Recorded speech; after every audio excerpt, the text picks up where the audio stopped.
understand when she, starts today's topic, you'll understand why she calls herself social reconstruction scientist. She has education in social work. She has done MPhil, PhD in that. Her PhD is from Tata Institute of Social Sciences. And since several years, she is working as assistant professor. Right now, she is assistant professor at Dr. Ambedkar at Symbiosis International Deemed University, and they have Dr. Ambedkar chair at that university. So she is working under that umbrella on different social sciences topics. I hope she is there in the participants. Um, Hemangi, are you there? Yes, I'm there. Okay, great. Okay. And one more thing before I hand it over to Himangi.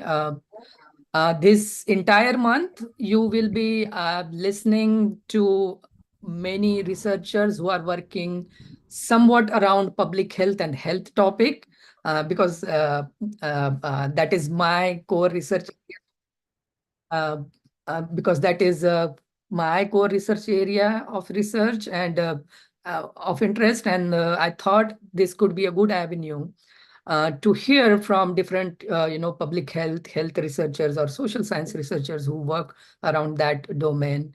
What different topics they are exploring uh, uh, related to marginalized communities in India. So, Himangi, it's over to you. And to help you out, I will be sharing my screen. I have your presentation, so I'll be helping you out there. Give me 1 second.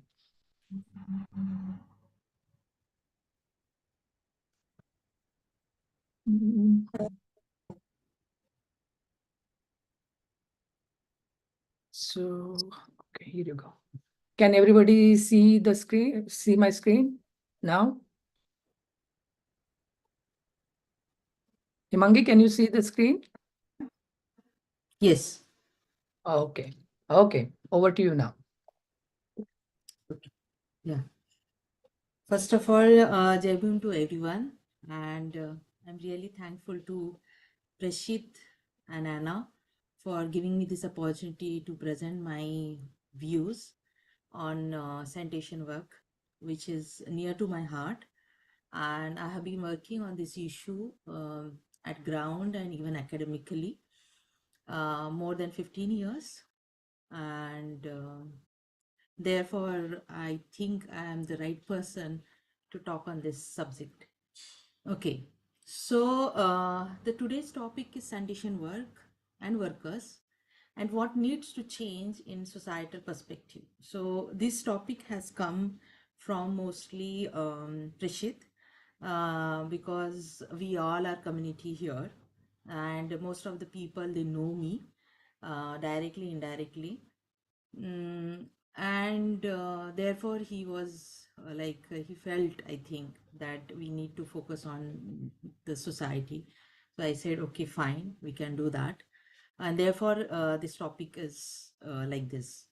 Okay, so next slide. Yeah, so I just want to show one movie. It's more of a documentary. So can you just minimize the screen and I can use, or can you just do this copy paste on your screen and then just play this YouTube for me? Yeah.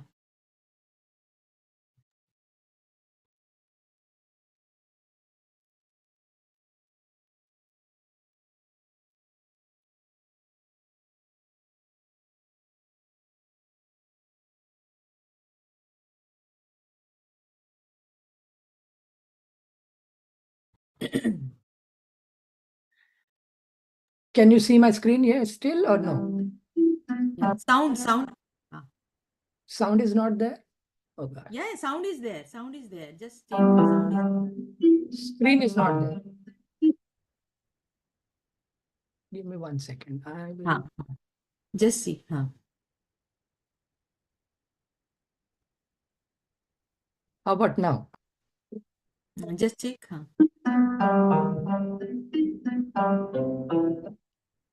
Can you hear? Yeah, yeah. Okay, great. Okay, let's go.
Yeah, over.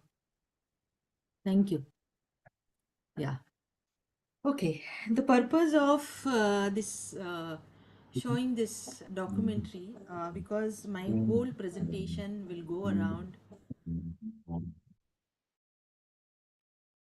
Yeah. So my whole presentation will go around this documentary, and therefore I thought, because those who know, those who don't know what exactly this topic about, and therefore I felt that this documentary will be the best thing to start with this presentation, and people will understand the seriousness of this issue, because picturization and the movie impacts on us more than just verbal talk. So therefore, and that was the purpose showing this movie or documentary. So yeah, so now I will go ahead with my presentation.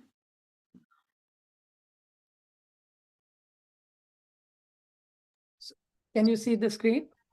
Yeah, so is this way I had to present, or Oh, you hold will on. show me Okay, the? so I might be sharing the wrong.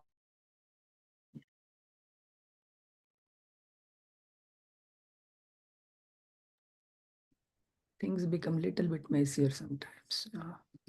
It's okay, fine. Yeah. How about now? Yeah, it's fine. Okay, great. Great. Okay, thank you. So here I will start with this quote from Baba Sahib. So, and this is it's very known and it's very popular quotation, and whatever the Baba Sahib said, like in India, and this is the reality in almost all sphere of our life. In India, A man is not a scavenger because of his work. He is a scavenger because of his birth, irrespective of the question whether he does scavenging or not. The exact meaning and what Baba Sahib wanted to intend to tell, that uh, whether that person is, there are different ways to go into this profession or in this kind of work. Maybe the PT cash. PT cash is a preferential treatment which we get from if father dies or somebody dies or a handicap becomes a handicap, then the whoever that person recommend, and that person will go on that job. So that is one, is a PT cash. Another is direct recruitment, and most of the times the PTKs, and third is the Varsa Hakka.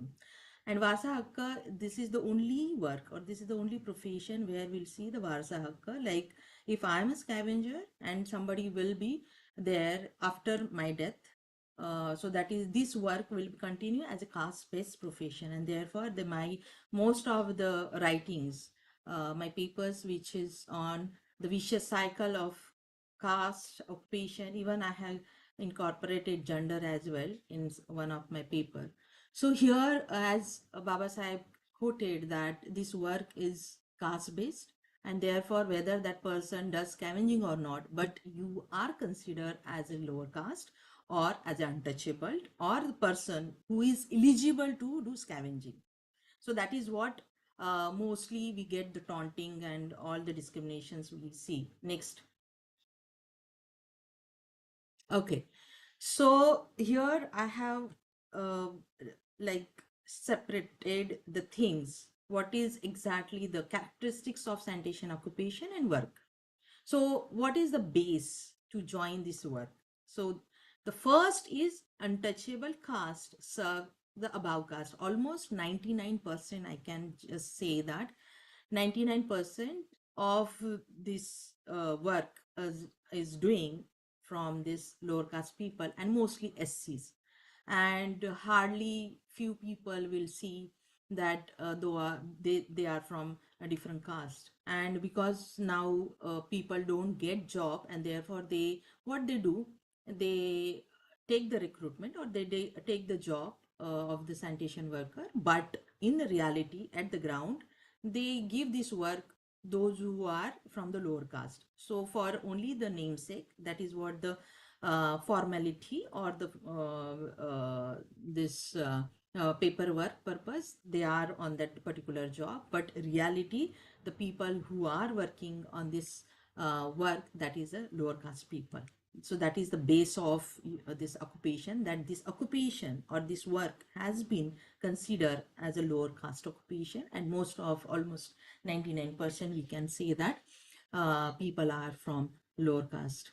So what is the sanitation workers? So those who are involved in the dirtiest work. This occupation or this work is most of the very dirtiest occupation, where not the human, but even the animals even don't want to go near to that person, and that is what it is, a reality.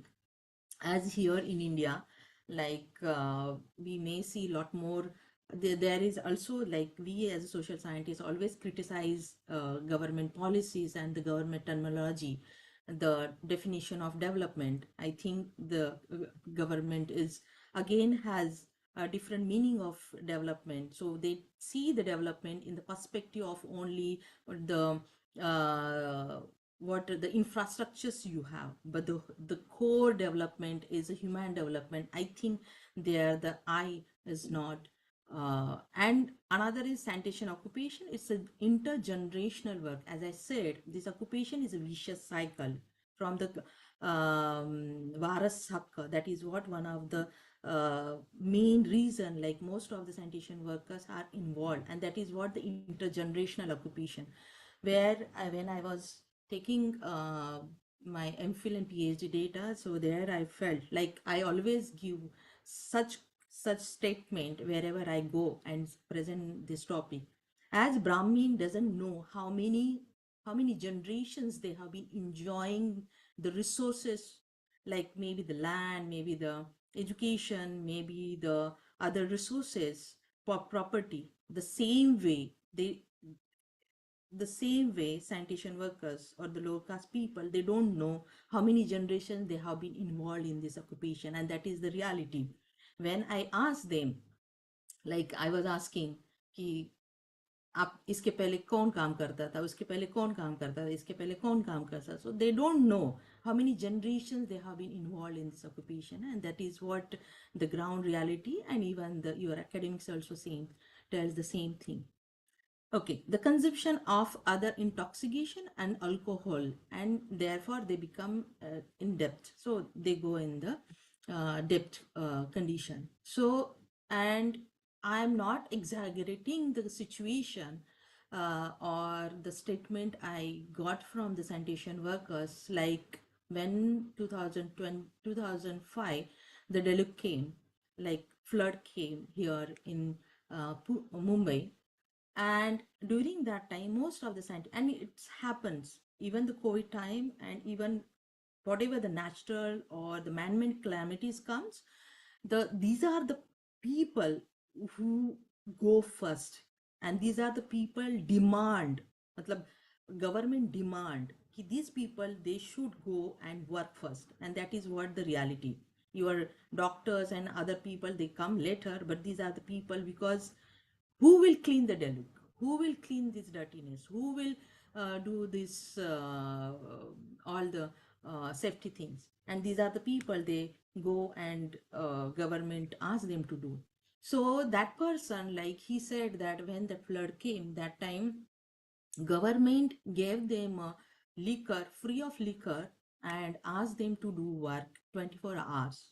I was shocked when I asked, it's a real, like, are you telling truth that 24 hours you are working, and that is also in um, that horrible condition, and so that is the dirtiest condition and without food, and that is the reality.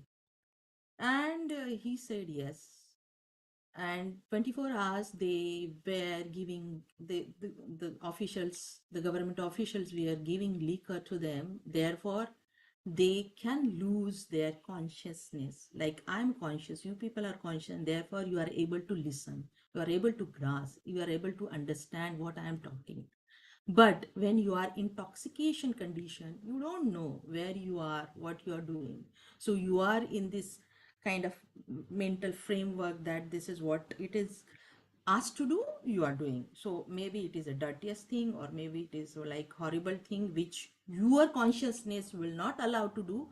That thing you have to do when you are intoxication, and that's what the reality. And most of the time it happens that these people they get in alcohol condition because they work in this such kind of dirtiest places. But when it comes from your officials, or when it comes from your government, so that is what inhuman conditions, and that is what it is intolerable.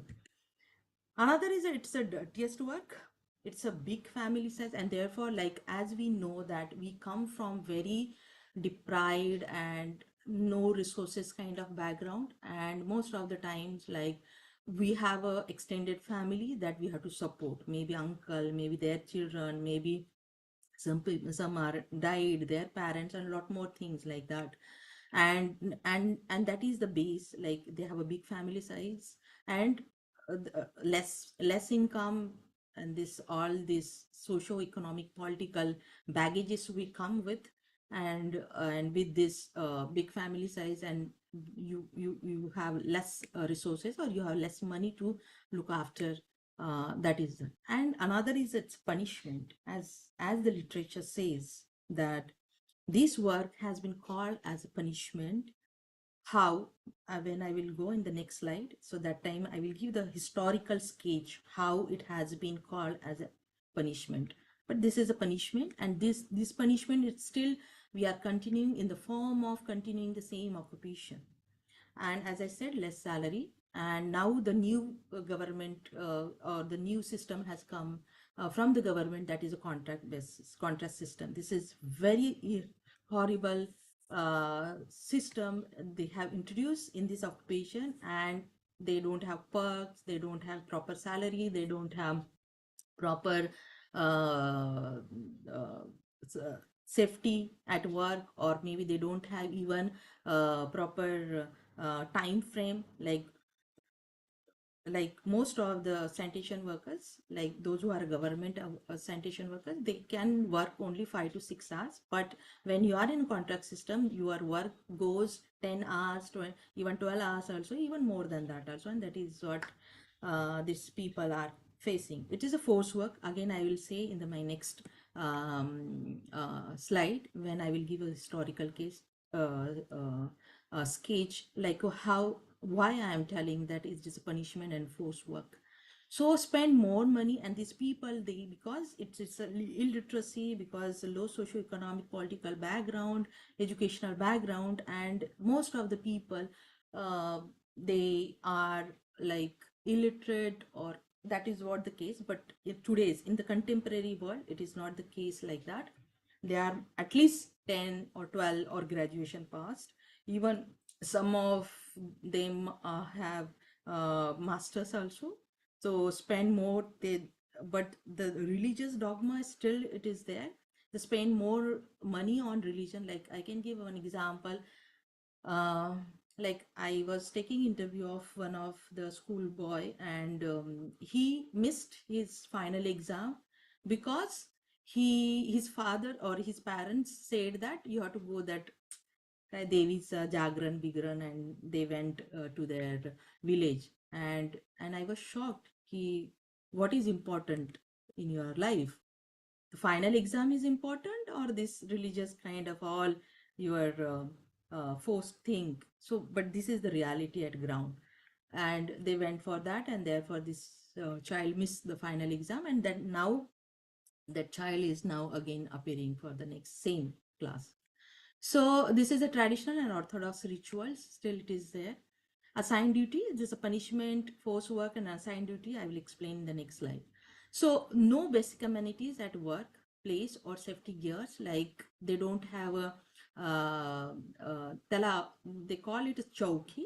It's a chowki they call, and that is one kind of place where they just assemble. And then mukadam, they call the mukadam, who is a senior to them, and Mukadam comes, and then they assign ki, today you will clean this road, today you will clean this gutter, and today this you will clean this area, and then this just spread out. So they don't have a toilet facility, they don't have a water facility, they don't have a facility to sit at, plus they don't have office, they don't have anything. So that is what they don't have basic amenities or safety gears. So that is the very far kind of imaginary world, we can say, that ki gloves, and then safety equipments and all these things. So basic work to maintain the cleanliness and hygiene in the society. So the basic agenda is to just clean everything. So maybe it is gutter, maybe you have to dead animals, shit, man, or yeah, animal, because as we say that we have a dry latrine places also, and still it is there. Even in Mumbai also, in most of the slums area or near Chal Vagara area, still dry latrine kind of things. Tala, I, something they call in Marathi. So that place is there, so where people go, children goes, and they do the latrine. So that is what. Even morning when we travel from this by these trains, most of the slum people, we can see that they are sitting for this toilet on that track, railway tracks. So that is there. Even when I went early in the morning to sea, just to visit the sea, there also I found lot more sheets where there, man sheets were there, and who cleans that? These people only clean.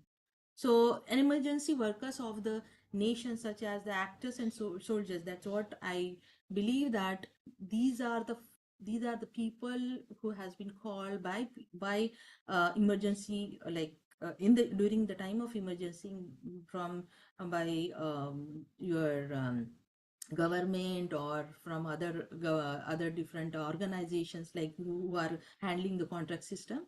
So before any kind of soldier goes, and or doctor goes, these people, they go first and they do the things, and later these people come.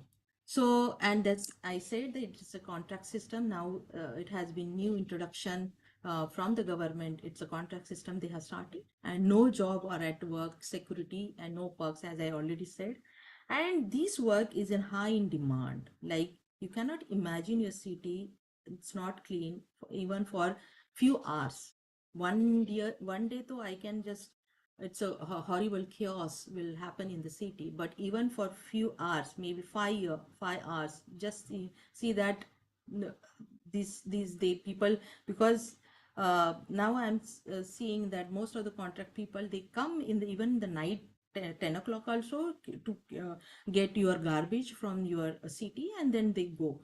So here these people are working 24 hours, maybe on the shift basis, but they work 24 hours. So it's a high demand but low dignity, respect, recognition, and stigma attached. That is very important, because as we have been already come from scheduled caste background, and stigma it's already there because of caste, and one more addition comes when you are in this occupation. So double stigma attached to this if you are in this work. Next slide.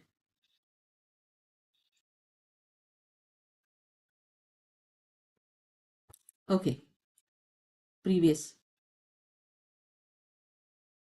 Yeah. So I was telling the historical sketch of sanitation occupation. I will give just brief understanding how and why this profession or this work has been started, and why we are calling this work or this profession or occupation, and from when it has started. So as we know, India is a caste-based society, and this is what it reflects in all our day-to-day life as well. Profession to definitely, but in our day-to-day life as well. So the Narada Smriti, and then they have given a lot more in the literature. They have given key what are the duties of slaves. So we have been considered as untouchables, and the lower caste people, as we know the caste system, the lower caste people, those who are untouchable, they have been given this occupation or this work. And during the time of Mughal, when the Mughal came, you know, and that time they didn't bring their wives or their women with them, and when they came, and the later their women came, so they were in the burqa system, and that's what now it is still there practicing. So dry latrine system, it started from them, and the parda, their wives or their women were not allowed to go outside and do the latrine. So the pelvic, so uh, the shit they used to do in their houses, and therefore the lower caste people, they used to come and then they used to collect the thing. That is what the dry latrine pelvics, it is there in the academics, and therefore the system has started. One more thing, during the time of Mughal, uh, they the those who are doing the antisocial activity or whatever the things, they used to put the person in the jail. So that is what the punishment. Okay, so those people who were in the jail, and when they used to come out, so that is what they used to consider as a untouchable again, and they used to consider as a antisocial elements, and they this Mughal used to give the work of the most lowest profession or lowest occupation, that is what the sanitation people. And therefore the new group has emerged as a one more sanitation people. After that, that is what the during the time of Brahmins and the Narada Smritis, and there are almost 11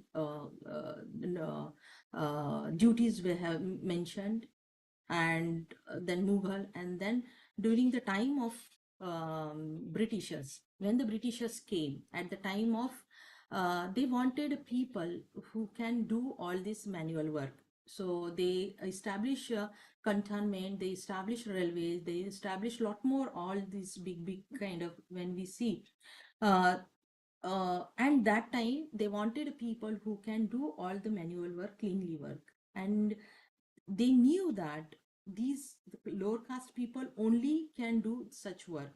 And that time nobody was there to do work. Even when I was collecting data, so that time literally people told that that time, even not during they were not in the Britisher times, even after that also, like 20 or 30 years before, we can say that lower caste people were the government, like municipal people, they used to come to their home because they have a separate places to stay.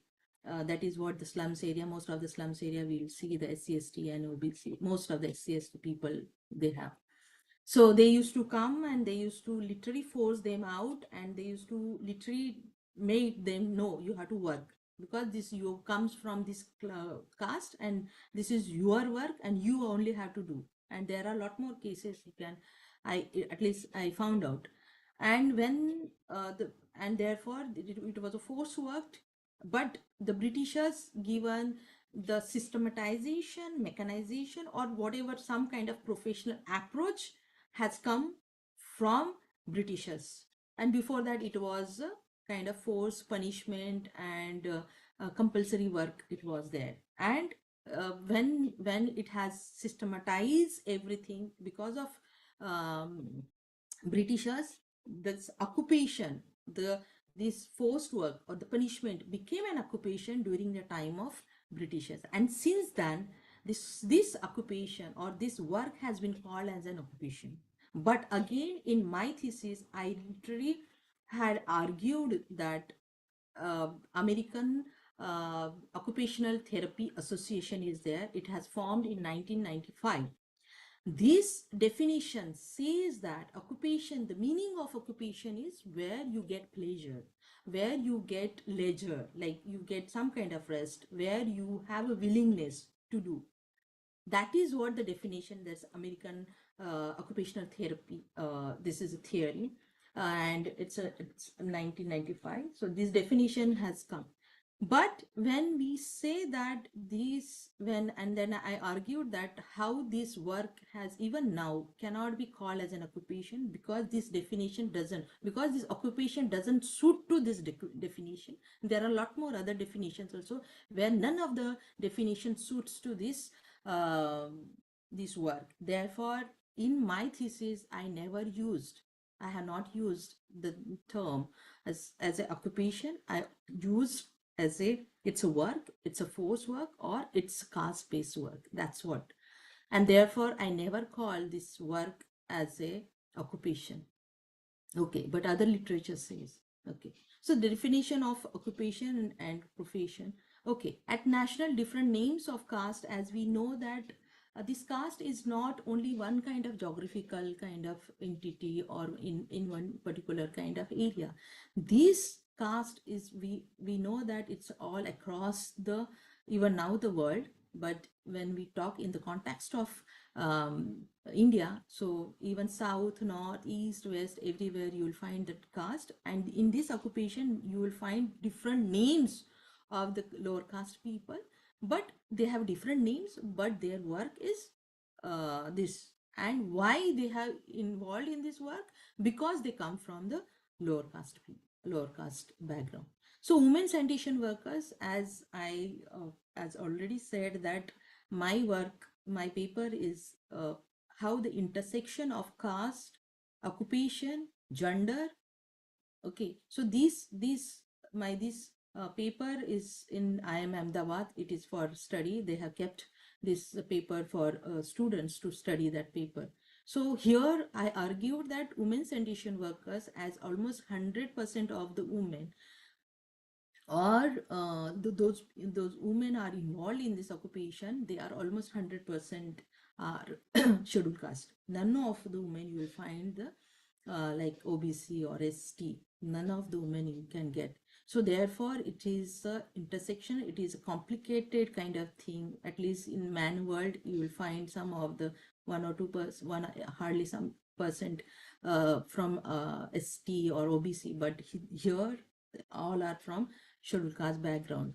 And therefore, the complication of work, as we say that women are always considered as a secondary position in a patriarchal society, and woman has always been given a such kind of occupation where she has to just do the cleaning work. As we know, even in your houses also, who does your cleaning work? Your wives, or your maybe female member in your house. And that is what it also reflect in your social context, that woman has to work whether she goes out as a professional or when she comes in your house as a whatever in form, maybe wife or maybe mother or maybe sister or whoever, auntie, whatever the relationship you have with that lady or that woman, but she has to do this cleanliness work. And that is what it has given in the your caste based patriarchal system, and that's what it reflects in this sanitation work as well. Okay, so the sanitation workers in the private sector, as I said, like government started the contract system, and therefore government doesn't want to now take the responsibility of any sanitation workers. Like if you are a government employee, so then you have a lot more like health facility, and then you have to give a pension, and then then everything comes on government, and therefore government doesn't want to take any responsibility, and therefore now they have privatized the system or given contract to the other people. Even the private area, like maybe hotel or maybe a lot more now, we know, we have seen in India, hospitals are there private, or maybe educational institutions are there. A lot more things have come, and most of this those who go in the private area to do this work, they are all like voluntary work, as I say.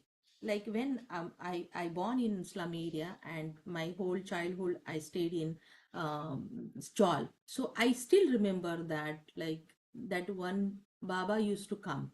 Okay, every Sunday he used to come, and then hardly I think 25 paisa or 50 paisa, or hardly 1 rupees I think he used to get from one house. And we used to have one common toilet for 10 or 12 houses, used to have only one toilet. And that I and that I literally, whenever I talk about, so all my memories goes all like personal, professional, or maybe the social understanding of this country, and how the dynamics happens even in your professional, personal, and social life, and how it is interlinked. It is nothing like separated. It is literally everything is interlinked.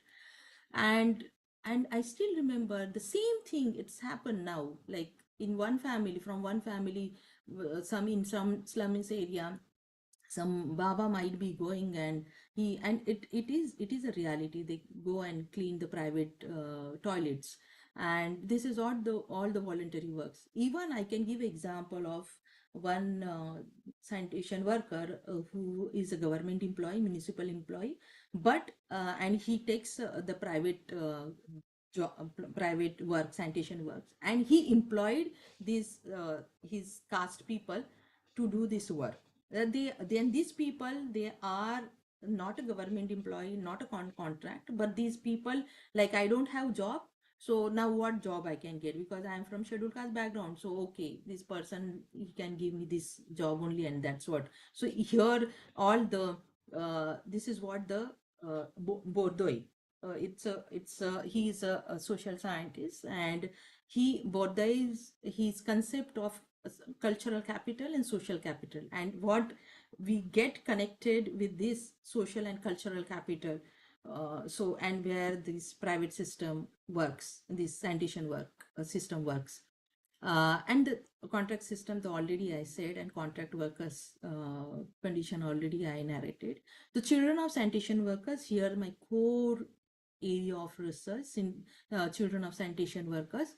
So the children of sanitation workers, like as they have all the basic they get all the basics from their family background. So there are a lot more cases where we can say that children are also involved in this sanitation work, like they go to help their parents, and sometimes if the parent is not well, then they send their children to do the work.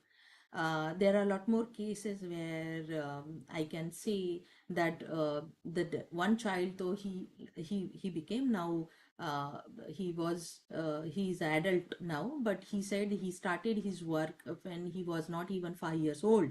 And there are a lot more even girls cases also, I can say that they have started this work to just to help their parents, even they were not 5 years old. So critical and emergency situation, as I already said, that COVID time and even the develop time, even the COVID time, their condition were so horrible, and there are a lot more cases where these people, they were the first affected people, and even their physical and mental and their financial condition also were not good at the time, but because it has worked. And that's what this media and that's what this all bullshit they say, that key, oh, you are doing all good thing, you are serving the people, you will get all the punya, and this all mentality they literally make the people hell. And they and this is what it has happened. They feel that, oh, we are doing good work, we are serving the people, and this is what all media says. And therefore even Tata also, like, came with one advertisement, but all social activists, they just ban on that, uh, because they just make the romanticize your work, which is not good, means not good. Why you want to romanticize all this occupation um, where it is a inhuman? So this is what it happens even in the time of COVID and Delhi. So civic sense among people, this is one of the very lack, where we can say here in India, like anywhere we can just go for dry latrine, or maybe spit we do, or throw the things we do, and that's what it happens. We see that here the saving sense among people here in India are very less. I can say that no, they don't have at all a civic sense, and therefore a lot more dirt and dust you will see here and there, and these people, they get trapped in cleaning all these things. So empathy among anti-caste movement. So this is what I have a core, like even I had lot more argument with caste based movement.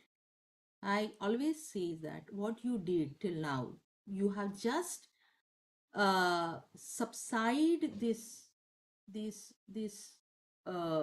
work, and you have not given importance. Even most of the, I will not name the big organization, caste based organization, but personally I interacted with them. These are all the big organizations, caste based organizations, which they say that anti-caste movement. But again I argued that how we can see this is an anti-caste movement, as you specifically, I don't know, intentionally or unintentionally, but you never given importance to this topic, or to this kind of seriousness of this work, where almost 100% of the sanitation workers are from scheduled caste background, and none of your platforms, none of your topics never discussed about their work, or never came for their support, ki why it is still manual scavenging happening, why people are dying because of this work. So this is what the reality it's showing in the anti-caste movement, and this is really kind of painful thing. And this is, I don't know why these people are still not aware about this, and why these people are deliberately or indeliberately, why these people are not taking this cause as a or main kind of thing uh, to talk on this. I even Baba Sahib said lot more times, he has lot more literature, and even Baba Sahib went to uh, uh, this dumping ground to see what is the reality, or what is the situation of the sanitation workers.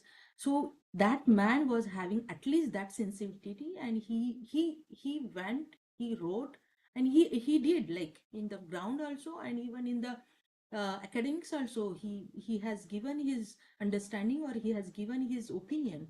But why our caste based kind of anti-caste movement is not showing that kind of sincerity? That is again a question mark to me. again, it is a mechanization of work. As we say that people are telling now, like it is more of nice sophisticated now, like we don't have the way we used to do the work, like topli sandas. That is what the word it is there, topli sandas. But though this is not the totally sandas, but still these people are still in the some same kind of work where they have to clean all your dirt, all your man or animal dirt. And though they say that it is mechanization, but in a reality it is not mechanization. One or two kind of machines you will see that who can down or the gutter they might be cleaning, but again they have to take the help of human man only, and then that man has to go in the down and he has to clean. So all the machines where they say that it's not working. So two philosophies, as I said, two philosophies among sanitation workers. One is Ambedkarite philosophy, another is Gandhian philosophy. So Gandhian philosophy always romanticize your caste system, romanticize your caste-based occupation, and that's what it happens in most of the like social media, or the upper caste people or even the lower caste people, those who are doing this sanitation work. They have this one kind of mentality, like romanticizing the things. I can there are a lot more, like I read Gandhi also because this work. And so I will just give one sentence of Gandhi, that he said that like how mother cleans the child when the child do you sushi, you know. So but how with lot more love, care, and happiness mother cleans the child, even that child does the shit. The same way sanitation workers or the scavengers, they have to do this work with lot more care, love, and affection as a mother. So he has given, as we know that Gandhi has given a different terminology. So in that profession ways, Gandhi also given a kind of one kind of position as a mother. So this is what the romanticization of work. But Ambedkarite philosophy always say that no, this is not your work. You don't have to do anything. Even Dr. Ambedkar said also, like somebody said, like you are you are taking away the work from your people. So he said that I will give you money. I will give you all your these things. You do work and let my people not to do or not to continue this work. So this is the different two philosophies you see. And this literally these two philosophies, you can see that if you have a if you are aware about these two kind of philosophy, if you are read about Gandhi or if you are read about Ambedkar, then only you can analyze these are the two different philosophy people, or kind of people you can see at ground. So there are a lot more constitutional, legal, and UN provisions on sanitation workers, and even international labor law and all these things. I'm in one committee where ILO, WHO, SUV, and a lot more other all international organizations who are on. I'm an advisory committee on that particular area. So though we have all national, international, constitutional kind of this thing, but still in the reality, um, the way it should, it is not. The government initiatives also, it's there from 1949 to even 2022. There are two. In my next slides it will come. There are two new policies have come from. One is Odisha government and another is from Ministry of Home and this thing. So next slide. Okay. So according to the 2021 census, there are over 20 million of the people who are still in the septic, who clean the septic tanks and sewerage. And the rule of vehicles is so undocumented. So that is what the reality. So in every 5 days, one manual scavenger dies.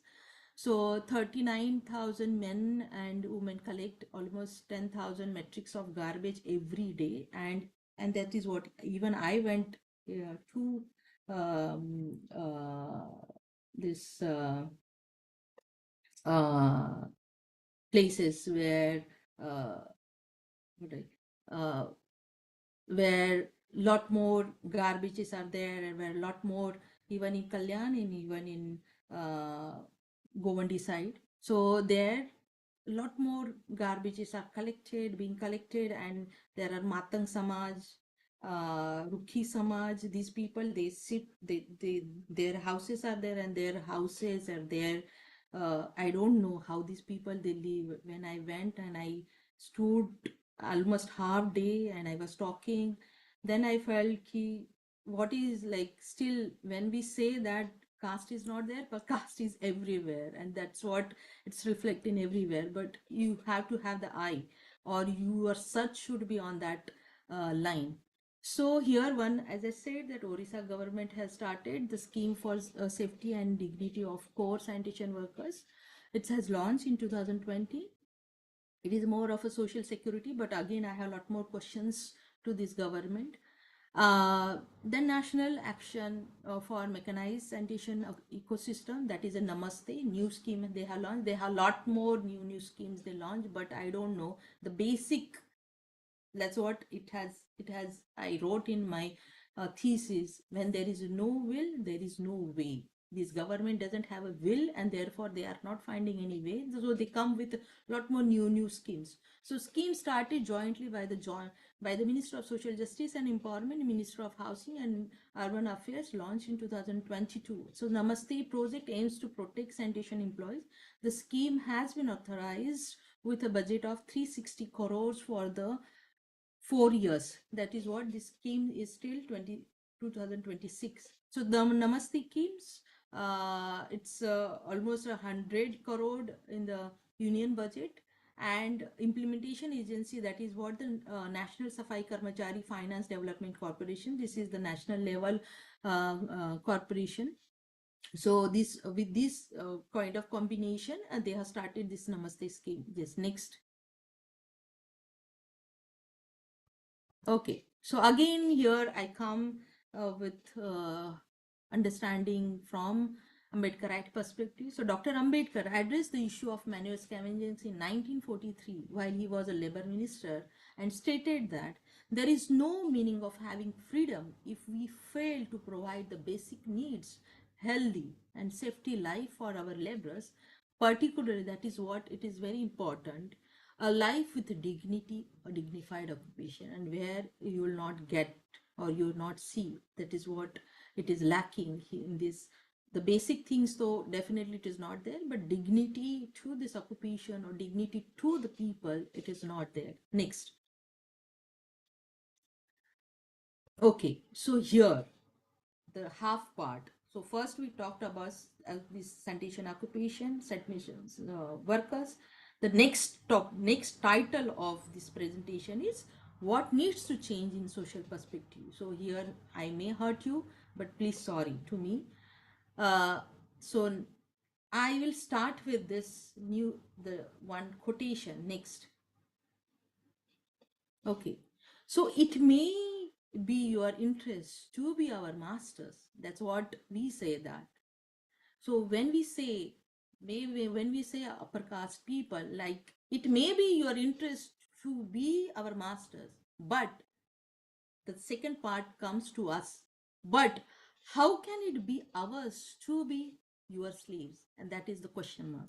And this those who were from the lower caste background, class background, or less background, whatever, in all inferiority kind of in this world, the second part comes or to goes to them.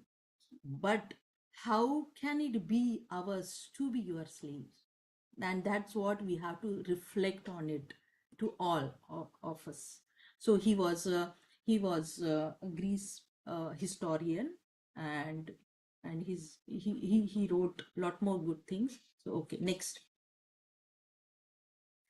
Okay, so from my side, whatever I felt, so I wrote, and whatever you feel, you can add on it. But from my side, I feel that as I see this presentation I prepared by seeing that we all from same caste, class background, socio-economic background, cultural background.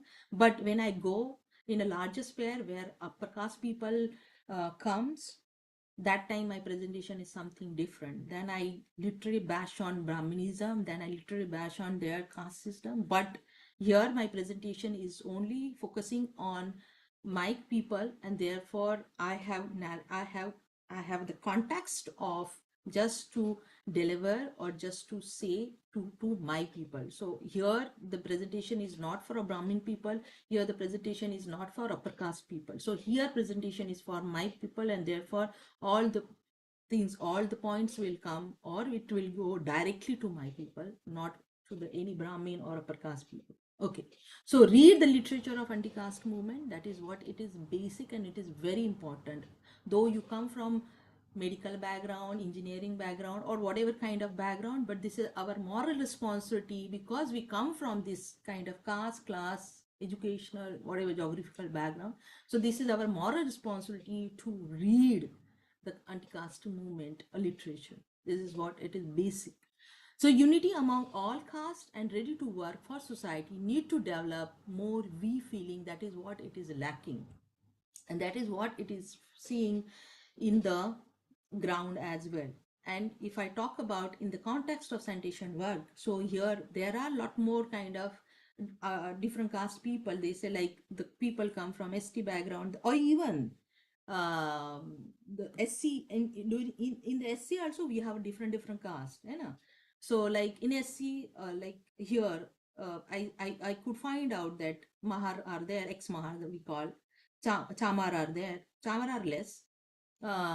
Then rookies are there, and there are a lot more castes are involved in this occupation or in this work. But they are SC, but caste wise they are different, and they have their different kind of religious, and then different practices, and then sometimes they have clashed. And therefore I felt that we don't have we feeling, and that is what it is again lacking. We need to really transcend all the barriers and come. Maybe we come from same kind of scheduled caste background or ST's background or whatever. We may have a different caste terminology or different names, but as we come from a low socioeconomic background, so we need to have that empathy, we need to have that feeling. Unless we come together, unless we force and make a force and do this and this anti-caste kind of movement, this problem will not solve. So we feeling we lack, we feeling we need to develop that. Sacrifice your personal comfort zone. That's what it is very important, and it is a need of an hour. And that's what we have all forefathers. Maybe we can say from Buddha or Jyotira Phule or Baba Sahib or whatever. These people were tremendously great people, and they literally sacrificed their personal lives. I'm not asking to sacrifice on the level of that what they did, but at least whatever way we can do, we have to do, because that is what, like, this is what I got from my father when I was child. My father said, uh, we are a biological parents, but your real father is Baba Sahib, and because of him, what life you got because of him. So this is your moral responsibility to pay back to the society. That's what I got from my father when I was a child. And therefore you should have the consciousness that you have to pay back to the society, because society has given to you to come to this level. So now this is your responsibility to pay back to the society, where next generation can stand, or when the next generation can come and they will feel good, okay, somebody was there and therefore I'm there. So that's what I got from my father, and therefore I feel that that's what it should go to your next generation as well. So we have to do some kind of things where maybe it is uncomfortable to us, where it is not like personal comfort to us, but we have to do because the society demands. So sacrifice your personal comfort that is your choice, that is your kind of call. How many kind of thing, like people are literally, some they just go and do the social movement. Some people they said no, we want so this is, it's up to your call, but whatever way, but some or the other way you have to do some kind of sacrifices. Take sanitation workers problem at core in anti-caste movement. That is what again I argued with almost of this their platforms, why you are not taking this work or this topic as a main force to this anti-caste movement. So we need to really focus on it, work with sanitation workers community. That is what it is very important. We because they are scattered, and they are mostly, you will see that they are in a different caste, they are different in geographical area, maybe in the urban cities slums area, and in the rural cities they are there. But we have to work with them and for their um, kind of next generation. So sanitation work is not our work. That is what, like most of the sanitation workers, they have the mentality that this is my work, ये हमारा काम है, उनका यही मानना है ये हमारा काम है.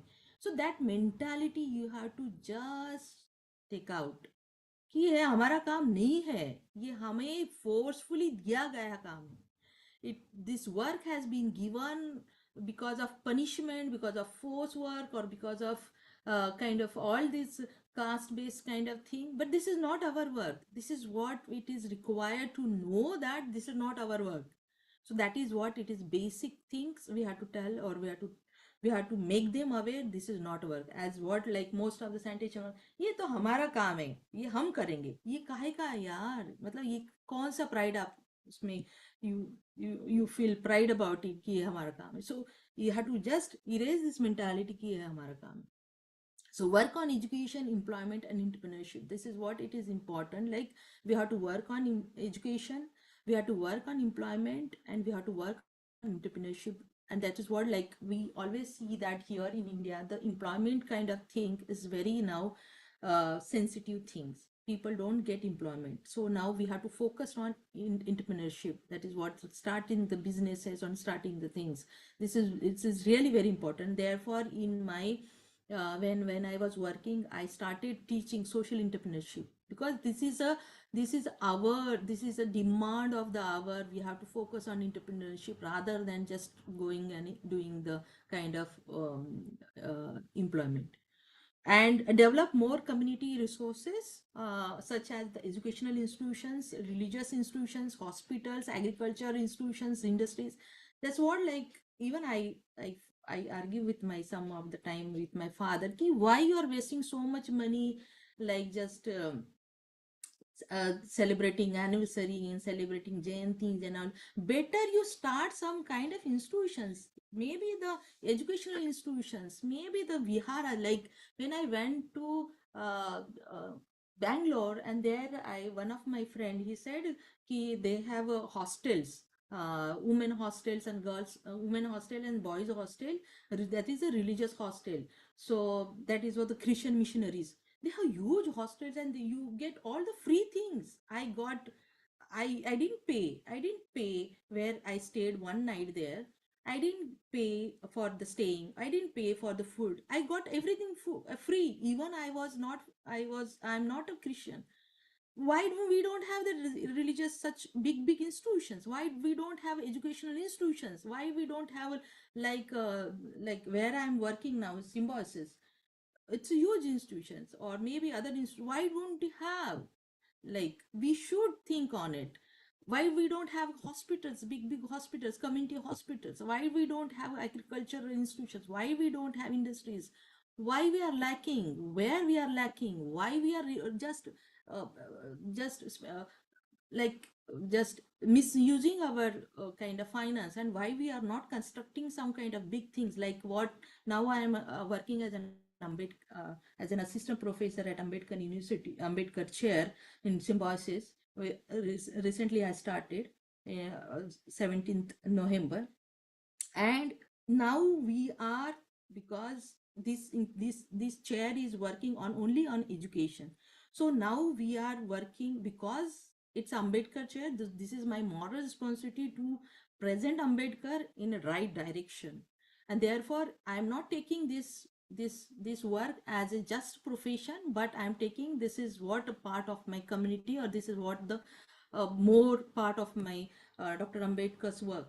So when we see Dr. Ambedkar works, um, though he has wrote lot more books and all these things, but he established institutions also, like Siddhartha hai, college, Ambedkar college hai, then Aurangabad, Millen college. So he literally established such kind of resources, and therefore lot more people are getting advantage of that resources. So we need to really think, and therefore now again, like I'm going or I'll go just to know about what was the philosophy, why Ambedkar felt that, why he felt the educational institution, and that's what like higher institutions. He didn't work in schools, or maybe he might have opened schools. That again, this is research part, but at least. At present, we know that Dr. Ambedkar worked on institutionalizing the educational sector. So and that's what now our research is going on. So we need to think on how we can develop such kind of community resources, and that's what I feel. To increase women's equal and active participation in personal and professional and social life, it is very important. And this is, I think, like we have to now, women have to really seriously think of, like, you have to take lead. Now that part is over. Like when at the time of uh, Jyotirao Phule and the time of Dr. Baba Saheb Ambedkar, where he was literally calling women to take a part, to take a part. But now this is, now I feel that women should take lead. You don't have to tell to women to take a part. This is your call to take, to go and to do, to take equal participation in a personal, professional, and social life. And it is a need of an hour. National, international networking in different sectors such as the education, employment, entrepreneurship, policy, politics, and for social cause. So like now I am in a one kind of advisory member in one international. So we need to, maybe you go in different, like I'm not telling go in only the social kind of thing, but maybe it is more of a educational kind of thing, maybe policy, maybe politics, maybe kind of maybe IT sector, whatever. But you go and encroach that field and just have a presence. For what? For not only professional thing, or not only for your personal gain, but for the social cause. You have to broaden the vision now. He My presence is not, definitely it will help, because I'm on that particular committee. It is helping for as a person or as a professional and all these things. But other than that, how that position or how that kind of my interference will give a cause, or will give a kind of larger benefit to my community, that we have to see. So ultimate aim should be the social reconstruction. Why I use this? Because it was there in my mind, social reconstruction, social reconstruction. But I became very confident when I read Dr. Ambedkar, and Dr. Ambedkar in his writing and speeches, and he referred this book, Bernard Russell. So, and then I purchased this book because Dr. Ambedkar recommended this person. And and therefore he, and Dr. Ambedkar also said that about the social reconstruction, that is a different philosophy that we can talk later. But and then I got very confirmed with this terminology, where it was there in my dilemma, it was there, it should be used on.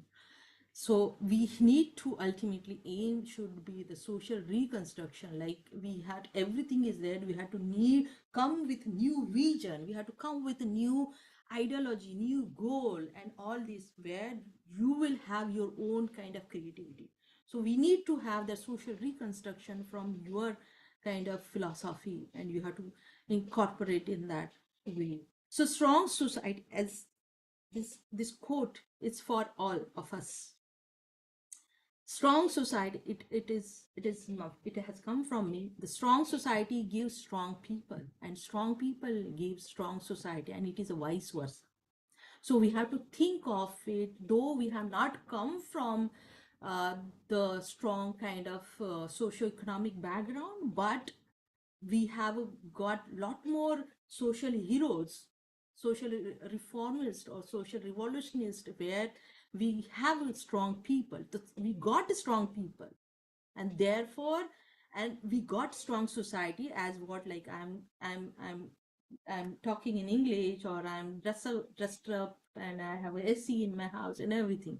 From where? So strong society gives a strong people, and strong people gives a strong society. It's a vice versa, and we have to really work on that kind of uh, way. So last is thanks. Last, and my presentation is over. Yeah, thank you. So I request you comments, suggestions, feedback. Thank you. Thank you. Thank you, Hemangi. And the floor is open for questions and comments. Please type any questions you have in the chat, or please raise hand, and I will, I'll help you asking that question. So I guess Satyanath has a question. Please go ahead. Yeah, hello. Jai Bhim, Namo Buddhaya. And it was a wonderful presentation. Thank you very much. I had three things in my mind to help in this kind of a situation. One is uh, about infrastructure.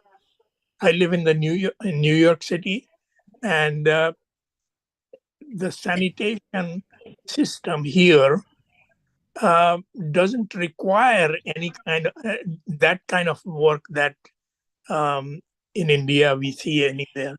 So I'm only familiar with the big city, but even in the small towns, nowhere they have that kind of a system. So one thing that we need, those of us who are living in the US and the other places in the West, is to find out from the sanitation department what is the infrastructure they have, and that is what we need to have in India. We should pressurize the legislators there, or MPs, MLAs, whoever, that the infrastructure needs to be changed. Secondly, we need unionization. And one thing that I feel necessary is that the unions should have a collective leadership rather than elect a president and elect a couple of vice presidents and so forth. If there is a president, he or she can be bribed and made to do things that are in uh, not in favor of the sanitation workers. So elect whoever gets, let's say, top 10 votes or top 20 votes will all be elected as uh, members of presidential committee. And then it would be they would be less likely to be bribed by whoever to accept whatever deals they are solving. And in that regard, they have something called this Ebjigari in Delhi. Ebjigari means ebaj, working in the ebaj of somebody who is absent. So for that, they have temporary workers and they exploit them like anything. So there should be no temporary workers working in the sanitation departments there, and they should all be have the all the facilities. permanent workers. Thirdly, as long as there is poverty, as long as people are there whose survival is at risk, they would be willing to do anything, even the worst kind of things uh, that is available, and or- and even if it's not the traditional Valmiki or whatever name is available, even uh, other higher on the Dalit hierarchy people, or even the lower OBC people would take up the job if they have to face hunger otherwise. And so, uh, but this will take a much longer time to raise the standard of the bottom to that level where they would not uh, do this kind of work. But unionization is something can be done, particularly by changing the structure of the union leadership. And I just want to mention one thing that happened way back in 1965 when I came to the US. New York City was at that time in the middle of sanitation workers' strike. They have struck for higher pay raise, and the whole city was kind of stinking.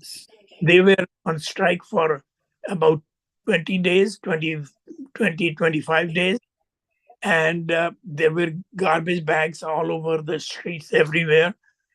So finally, the government here had to cave down, agree to their demand, and the demand was doubling their pay scale and making it parity with the teachers uh, and the policemen and everything. So they all have certain pay scale, and that is what sanitation workers here have. And it's not nowhere that dirty work that we in India have to do. And so that is the strength of the union. So the union structure needs to be, mm, and then here, uh, well, I don't know exactly how they manage to make their union so strong. They have to collect a lot of, financial support so that they can go on strike and all that. But first of all, electing a single person as the president, that is what corrupting. Um, Lord Acting had uh, a sentence written to somebody. Um, Satyajit, uh, yeah, yeah, and we got your point. Yeah. one So, line finished.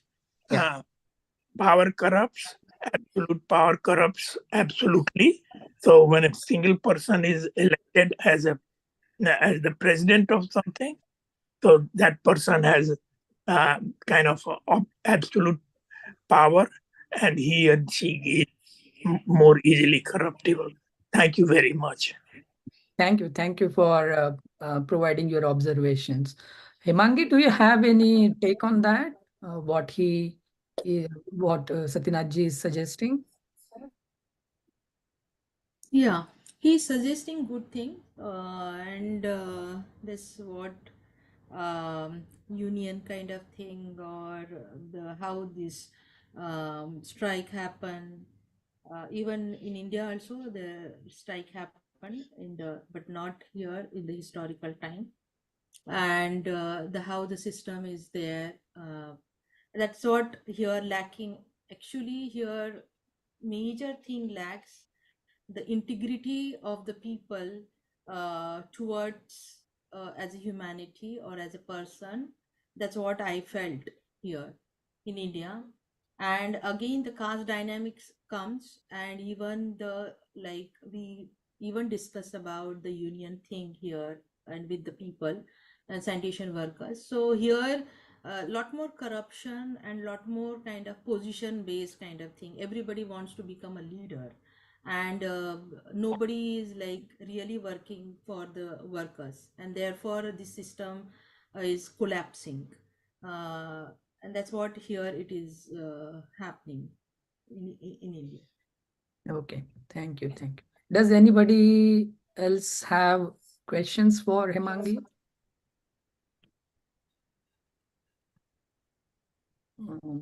Seems like no one has.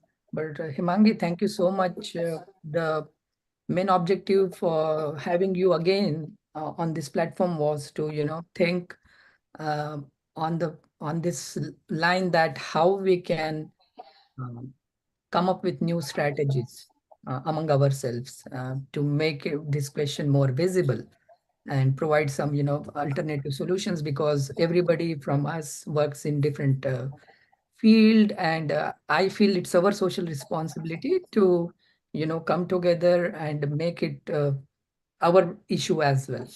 I guess Vivek has raised hand and he has a question, I believe. Vivek, go ahead. Yes, thank you, Himangi. It's a wonderful presentation, and the way you present it is really amazing, and it does bring our society's problem in the first place. The second thing I wanted to ask you, like, how much desire, you know, this community has to change. You brought a lot of points, whether if they are doing this work as a pride, then it's a big problem. If they want to think it is not a pride, if it's just making a living because of this profession, they're kind of made to do it.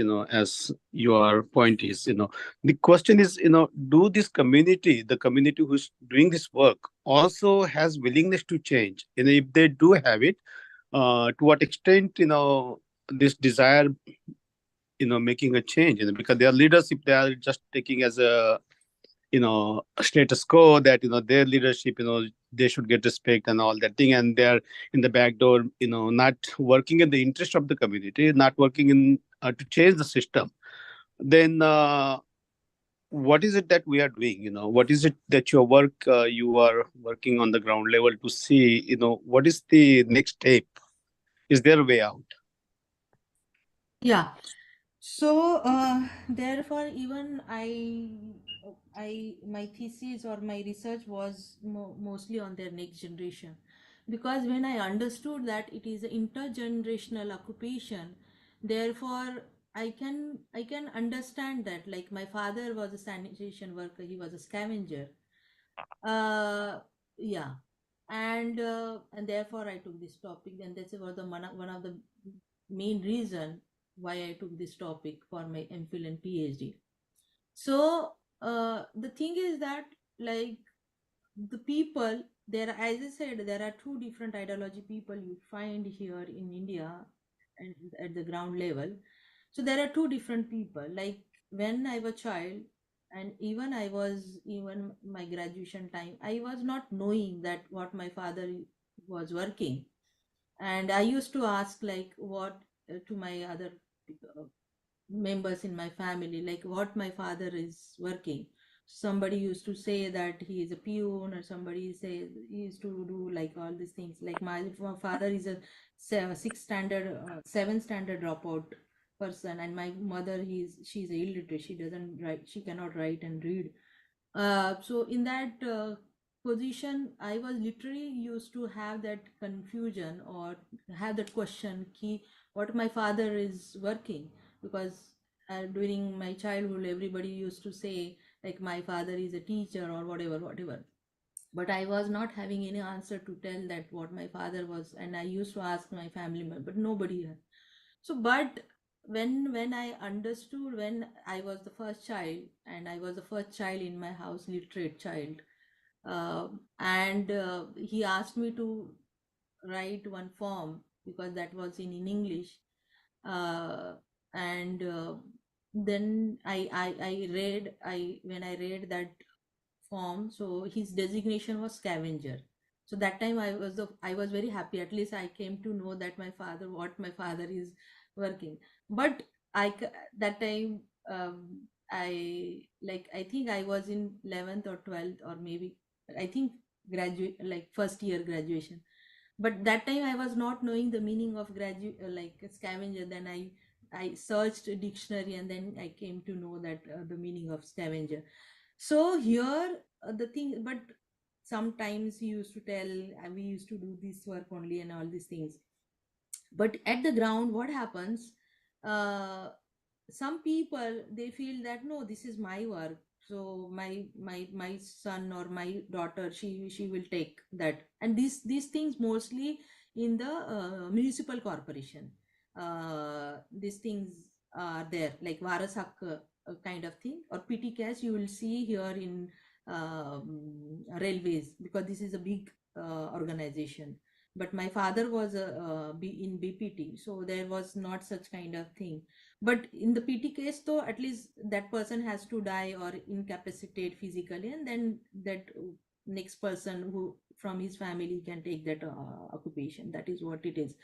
But in municipal corporation, this is a varas hakka, this is a hakka, this is your right, like you can give to somebody.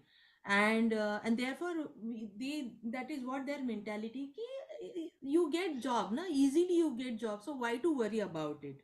So as if this is kind of easy job you get, so why to go and search another job and just spend your time and money and all these things. So, and that is what it is, a mentality. And that's what it reflects. So changing such mentality, you need to have Ambedkarite perspective. There is no other perspective can change this mentality.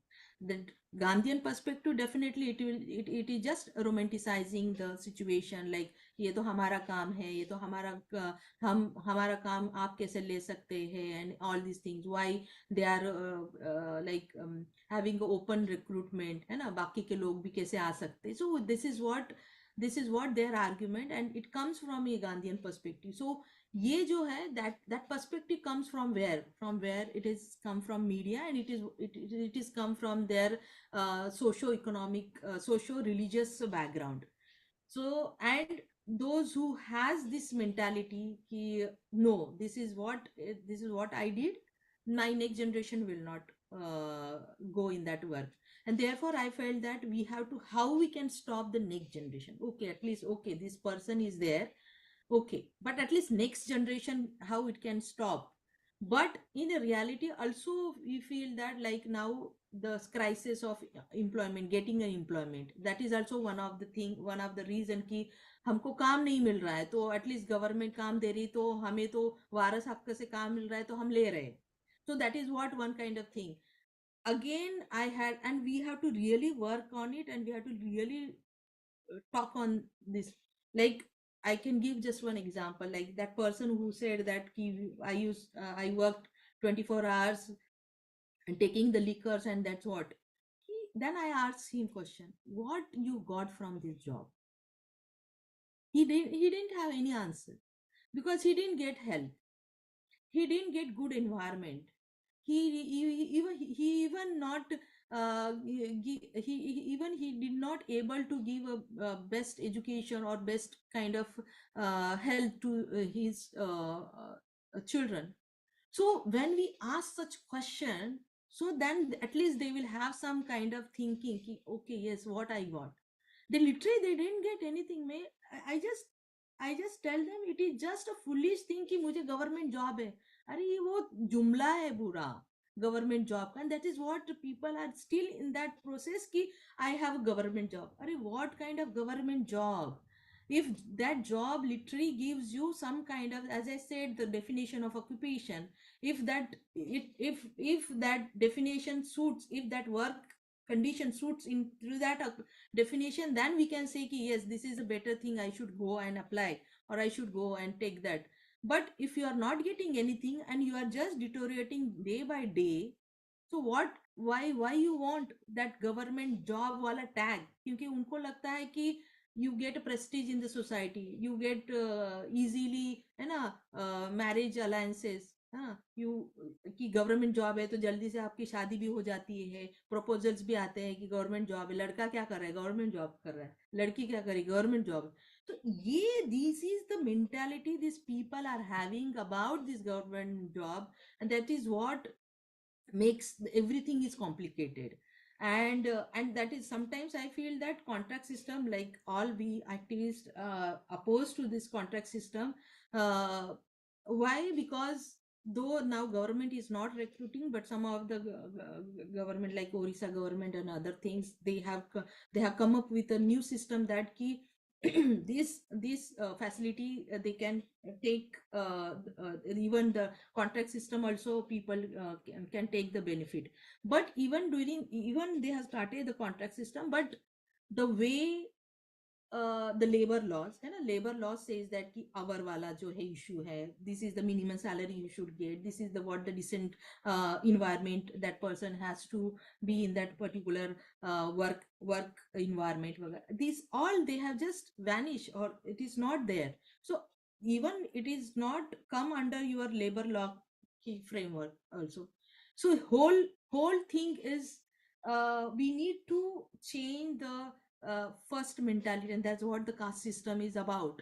We have to, unless you break this mindset, you cannot change anything, because caste is not like, we all know that it is not a physical kind of entity, it is a more of an emotional, psychological, and your philosophical kind of thing. And unless you brainwash that thing, unless you raise the question, raising the question is very important. For small things also, we should not go blindly, and that's what I tell to my students also. We have to raise the questions, and once you raise the questions, at least you or other people start thinking the answer.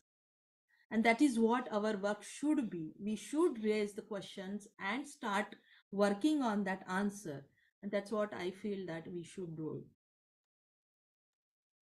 And thank you for the answer. And the next question I wanted to ask, what is it that as an organization that like ANA can support, or how can their contribution be more effective in order to increase the awareness among this different population, like particularly scavenging community when we are talking about? Okay. So, yeah, as the ANA is an international organization, I think you have a lot more liberty to do that, as you people are at international level. So there are a lot more international organizations which are working on sanitation work, and they are literally working on sanitation work issue in a different this Asian countries. Like as I feel that we should work on Asian countries, because this whole work is working on the caste based kind of thing. Pakistan, Sri Lanka, this Bhutan, and this India, Bangladesh. These all are working. These countries, and their core is caste only. Pakistan, they have a caste and religion. They're lower caste people, but they are more. These people are from Christian background.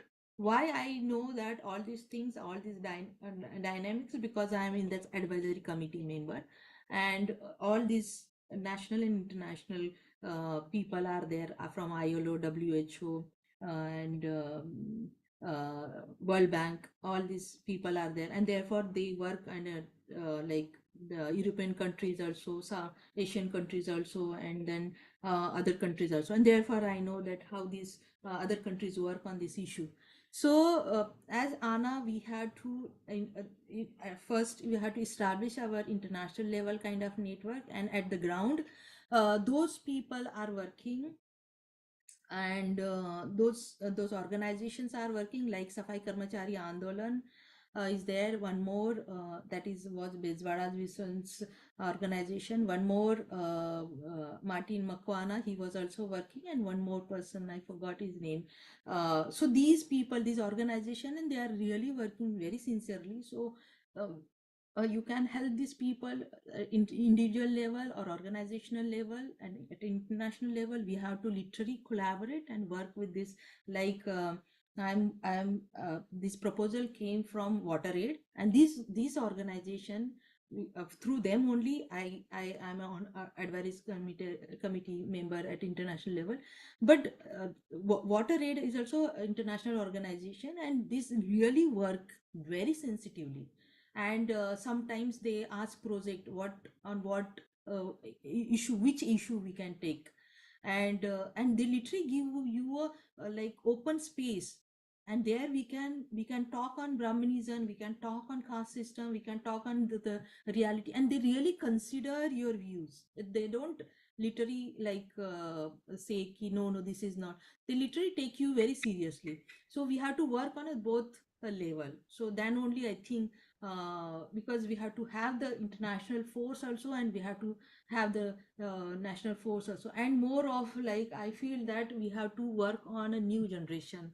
And therefore my whole concern is like that we have to really work on we have to work with the new generation, the young generation, or the children, uh, where their mind is open, their mind is innocent, and they have like when I was taking interview of college students, and when I asked uh, after like I when I asked what you want to do to for your society, and I told them I know that nobody have asked you such question even before, but give a thought. I'm ready to sit 1 hour, I'm ready to sit for 1 hour or 1 day or 5 minutes, whatever, but give a thought ki what what will be your contribution for the social cause or for your society. Because unless you like, when we say that now stop the passing the mic, I literally tell them our issues will tell, we will tell, you have to just sit and listen to us. Now you stop your arrogance and telling that we will tell your story. No, we will tell our stories. We will tell what we have done, what we have done, what our forefathers have done, what we are doing, and what our next generation want to do. Now stop that kind of interfering in our kind of intellectual or maybe kind of work. Now listen to us, and that's what we have to say with a lot more authorities. This work we only discuss, this work we only take whatever pride or whatever cause or whatever uh, want to say, but we only tell. Now you have to stop. So we have to take the leadership. Nobody will give a leadership. We have to take the charge of, and we have to have the authority to say that, as I say that I am the right person to discuss. And why we say, because I know that nobody can tell such sensitively or such emotionally or such passionately the way I can deliver the things. So this is what you have to take the lead. You have to tell that. So nobody will tell that you take the responsibility. No. So this is our responsibility to make the people aware that this is what we can do and this is what we have to do. And now your work has stopped. Now stop your arrogance. Now stop your intellectual kind of thing and showing us this is what you have to do, or this is what activity you have to do, or this is what. No. Now we will design our plan, we will design our action, and we will work on it. So I think that we have to take that lead, and we have to literally involve the new generation to to and we have to give the questions, and we have to ask them what will be their contribution. Then only I think it will go like this. Okay. Thank you, Hemangi. So I'm just interjecting uh, for sake of time. So we have 2-3 minutes there. Just to support Hemangi's, answer to the question how we can support, I will also suggest as a public health researcher, support research ideas, because all the policies, all the action, all the intervention happens based on science, research, and evidence. So we have social scientists, we have researchers like me, Himangi, and others who wants to explore caste, and other, other dimensions of its impact. Uh, so collaborating with researchers like us might also, bring that evidence forward, which will, ultimately help designing the interventions and solutions as well. So that could be another, avenue where everybody can come together. So that is, another addition I wanted to just make to Hemangi's Yeah, and I feel that like we have to even have collaborative kind of approach. Like IIT people or students, they have come with a new robot kind of thing, and then so I feel that now it is kind of like intersectionality. As I said, we have to work with a lot more collaboration, and therefore I feel that we have, therefore our main aim area should be your education development, your employment development, and your entrepreneurship kind of development. And therefore, as I said, and therefore I took a subject to teach social entrepreneurship, because this is the need of an hour, and this is a need for the next generation also. So it is not only, and we have to we have to just not think of ki government only will give job or private sector only will give job, and then our children will get. Why? Now we should start our own thing, and why we don't? And maybe the next generation may not, they will not go in that work. Maybe they will divert their, and see another again, this is very like here in India, as I feel, I don't know, but there are two. One is your educational profession, another is your skills. So where I in the ground I found, though you are educationally qualified person, but you are not a skilled person. Like one sanitation worker, he was I think fourth dropout person, and he was a sanitation worker, but he was knowing how to design a eye of Ganpati. He was a statue maker. And JJ School of Art people, they used to come, the children used to come, students, they used to come to teach, to take a lesson from him, ki how to make only eye. He was specialized in eye. So we are, this is the resources from your country, from your community. We have to take that person, give the entrepreneurship kind of thing, and he should think of, he was teaching voluntarily, like he was not getting money out of it. So why don't we have such kind of key, make a professional thing, make that man as a professional person, design something, and give him a entrepreneurship kind of thing. Maybe under him other 2 3 people also can join and start entrepreneurship. So I feel that we need to think on that level, key. And there are a lot more things, and there are a lot more scope where we can think on a different way, and we can literally go and think of very creatively. And therefore education and employment and entrepreneurship kind of three areas, how we can make it more on a larger scale. So what I feel that Okay, thank you. Yeah. So Satyanath ji has raised his hand. Karthik, just Please take it brief, and then Hemangi, you can also, answer in brief. Yeah, go ahead, Satyanath ji. yeah, I just wanted to ask if I could get contact information of Dr. Imangi. And I want to mention that in the next couple of weeks, I'm going to go to the sanitation department of New York and find out whatever information I can get regarding, what what can be translated from here to big city in India. For smaller towns or smaller rural, so-called rural areas in America. I don't know. I don't have a car to go, but if somebody could give a ride, we could all drive to some small places and find out what is the kind of infrastructure they have, which can be translated to villages in India. So I think on our part we can do that and make Dr. Himangi as the hub of those information. We will provide you with these, whatever we do, and with regard to this problem. Thank you very much, Hemangi. Himangi, you can type your email maybe in the comment if you want to share. Okay. What Yeah. what Your email email ID. ID? Yeah, I guess that if you want to share, with others, if they want to get in touch with you. Does anybody have questions? I guess we are uh, uh, running out of time, but okay.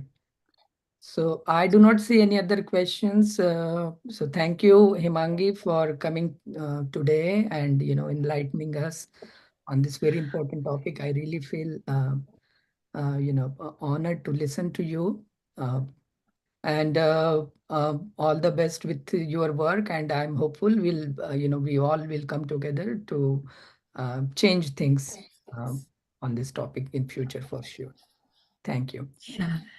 Thank you, but sometimes I have doubt on me also, and I really have a lot more questions like since how long we had to fight, or how long we have to really don't get the things what we require or what our people want, and I don't know how much we will succeed, and that's what a lot more questions comes and lot more kind of maybe it pulls us down, or maybe sometimes you really make us to work ahead whatever, but there are a lot more questions and there are a lot more buts is there, but then I feel that whatever way we can do, whatever way we can contribute, let contribute, because we don't know how it will impact or how it will get benefited to other people. So Yeah, that is no, what I I hear you on that, and that's our job. We have to keep pushing and doing, our things to support.